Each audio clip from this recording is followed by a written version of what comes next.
Hello guys, good morning. So again, natapos ng gamas kahapon. So ngayon, araw is tumira tayo ng second application ng abono. Yung routine na pagkain. Again guys, pangalawang pagkain ito sa ating third batch. So yan, nakita sa likod, naka-deploy yung mga container sa likod. May nakalagay na yan na abono. Sa hindi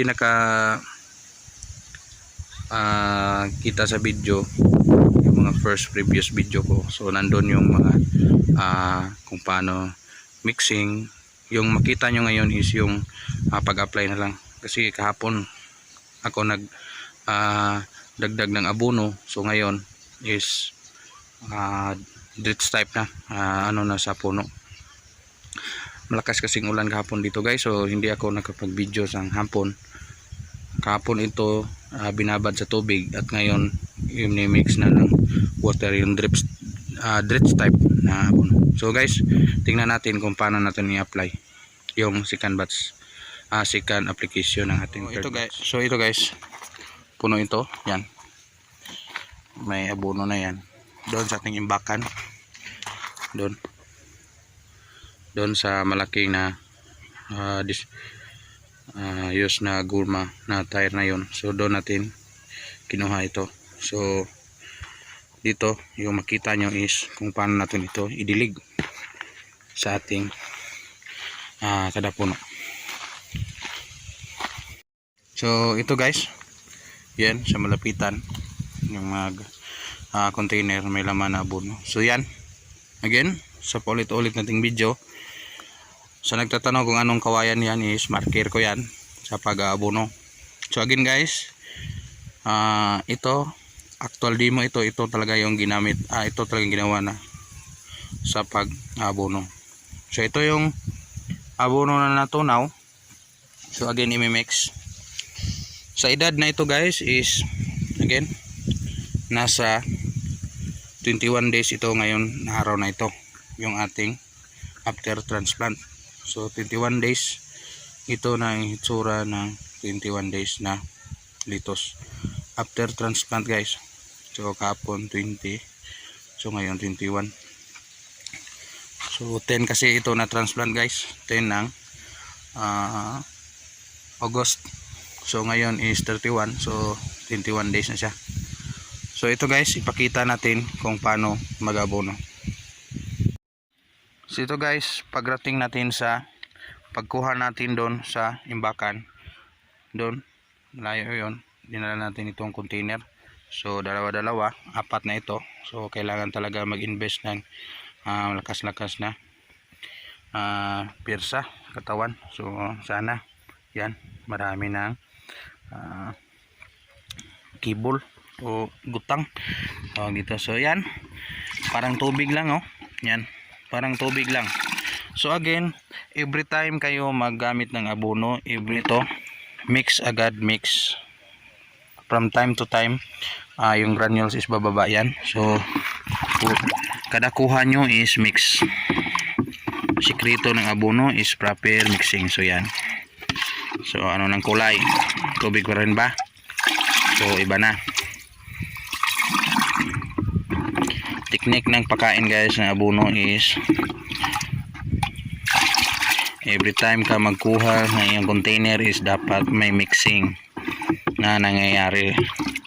Again guys, yung container natin sa kapanood pa lang sa video is 5 gallons ito guys ha. Disposable lalagyan ito ng mga mantika.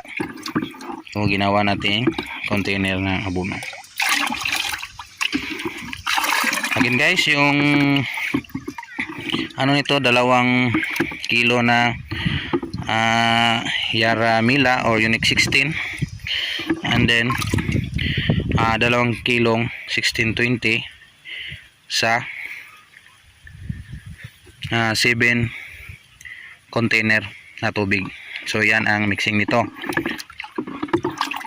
Ulitin ko guys ha, 2 kilong Unique 16 at 2 kilo na 1620. 4 na kilo sa 7 container. So yan ang pakain natin ni Lito sa day 21.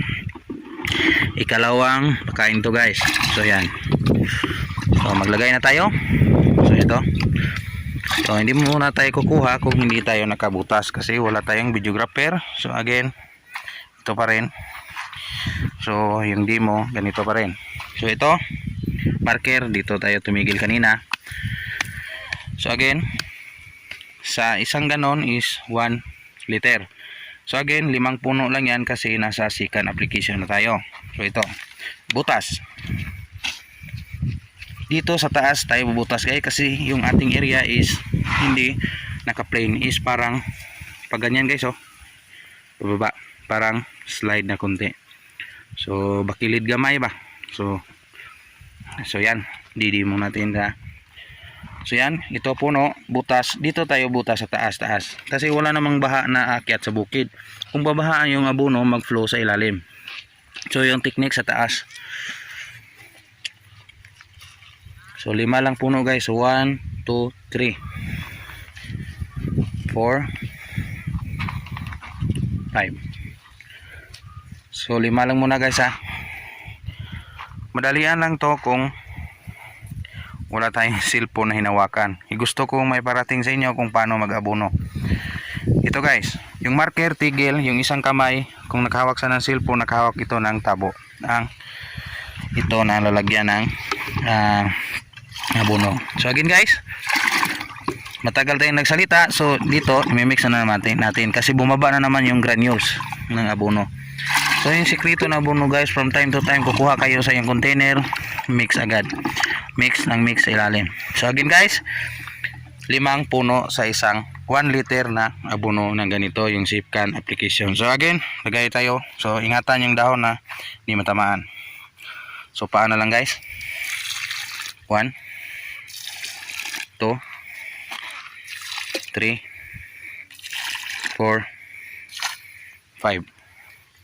So again, 5 na puno yung nalagyan ng ating 1 liter na abono.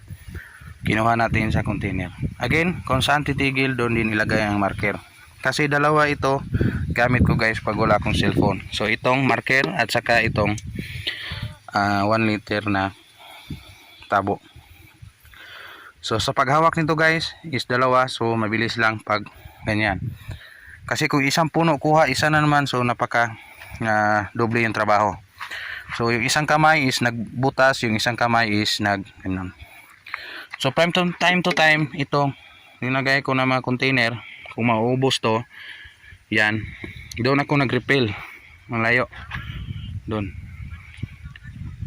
So yun, kasi ngayon is wala tayong katiwalaan sa abono, so tayo lang yung naka on the spot sa abono kasi mahirap yung walang lalaki na mag-abono. So exercise naman yung abono guys, so tayo lang yung gumawa ng abono ng ating third batch. So again guys, sa nagtatanong kung ilang days na, so again, nasa 21 days, nasa 3 linggo yung ating tanim. So again, ito yung hitsura ng 21 days na Litos Iceberg.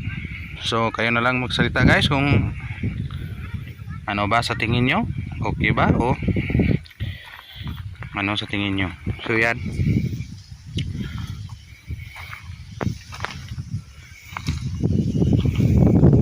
so guys, nanonood sa atin ang ng init ng araw, so wala nang shades dito kasi mainit talaga. So at least si Litos, kung malakas yung init, is titirahin natin ng ganyan, yung sprinkler is nakaabang na malakas yung init. So again guys, yung ating tanim is basa pa sa umaga kasi kagabi malakas yung ulan. So ito yung ating shower na abang kung lalakas yung init. Ito sa likod ko, ito. So ito, pag malakas yung init, abang na, automatic bigay ang irrigation. Ito isa, dalawa, saka doon sa pinakalas may dalawa din doon, so 4 sila na iikot. So bilis lang pag gusto natin ng basa, pero ngayon is basa pang lupa, so need din ng litos na sunlight, na direct sunlight, na mainitan sila. Kung ilang araw tapos ng second application, kung wala pang ulan, is gamit na tayo ng shower o sprinkler. Ito.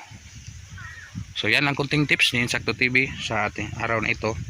Si bukas mag-harvest na tayo na tayo doon sa ating second batch sa baba. So may order, saka yung presyo parang gumalaw na. So God's blessings pa rin. So bati tayo. Ikaw Jopel, salamat. Jopel the Farmer, Mas TV, Michael Saltarin Vlogs. Sa ibang hindi ko nabanggit, marami sila pero alam niyo na kung sino kayo. So yung Ibe Fernandez Vlog, Kabay Totski, salamat Tots. Ito na yung ating litos. So ginagbay lang. So ito yung third batch, may fourth batch doon sa taas. So hindi na kaya tayong update kasi doon sa taas pa. So next time siguro ipakita ko si fourth batch, at gagawa na rin tayo ng panglima na fifth batch kung kaya pa natin.